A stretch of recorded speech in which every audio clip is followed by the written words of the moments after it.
बात करते हैं डिफरेंशिएशन के फॉर्मूले की। तो डिफरेंशिएशन में पहला जो है वो y इज टू सी, यानी कि y इज टू कॉन्स्टेंट। अगर आपके पास कोई फंक्शन है जिसकी कांस्टेंट वैल्यू है,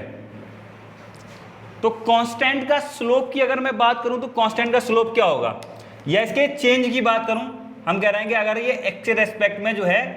कैसे चेंज हो रही है, dy अपॉन dx, तो अगर मैं इसके चेंज की बात करूं तो ये कितना होगा।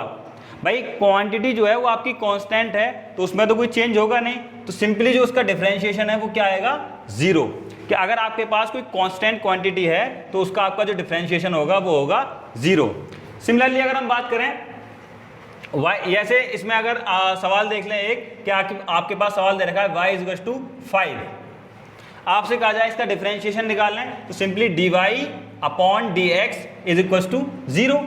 क्योंकि इसमें तो कोई ये तो चेंज हो नहीं रही, ये क्वांटिटी तो चेंज हो नहीं रही, तो ये क्या हो गया, डिफरेंशिएशन इसका 0।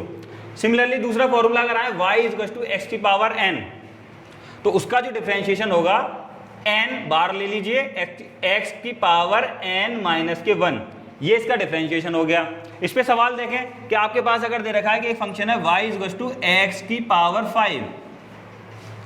आपसे कहा जाए कि इसका डेरिवेटिव निकालिए x के रेस्पेक्ट में। ये बात भी नोट करने की है कि आप किसके रेस्पेक्ट में निकालना है, तो dy अपॉन dx क्या हो जाएगा इसका 5x की पावर n माइनस के 1, n माइनस 1 क्या हो गया 4, भाई n तुम्हारा क्या है 5 है, तो 5 माइनस के 1 4, ठीक है। ऐसे एक और सवाल देखते हैं इस पे, y is equal to x की पावर 5/2, ये आपको एक क्वेश्चन दे रखा है, तो इसका डेरिवेटिव निकालेंगे तो क्या आएगा, dy upon dx is equal to n क्या है यहाँ पर आप 5/2, तो n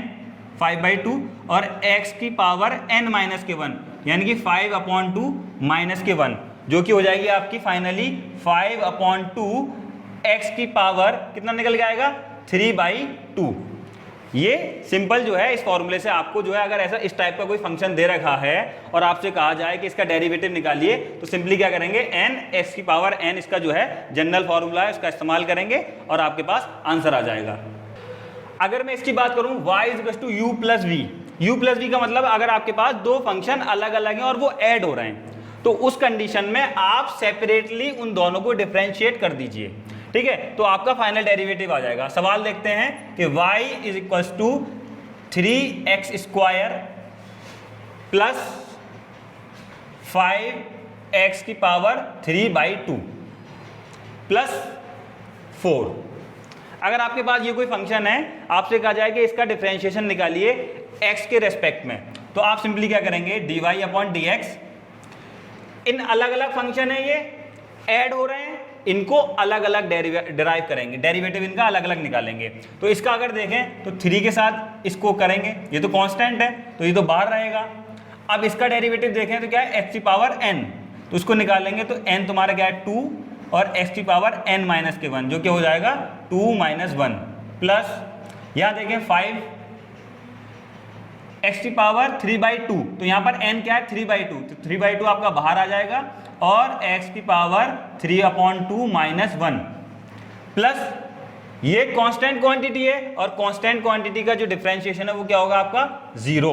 तो फाइनली जो आपका डेरिवेटिव निकल के आएगा dy अपॉन dx, वो निकल के आ जाएगा 6x प्लस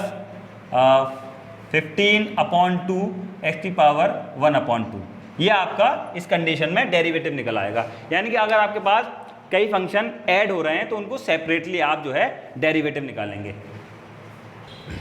तो बात करते हैं हम ये फोर्थ वाले फॉर्मूले की। अगर आपके पास दो फंक्शन हैं और वो मल्टीप्लिकेशन में है,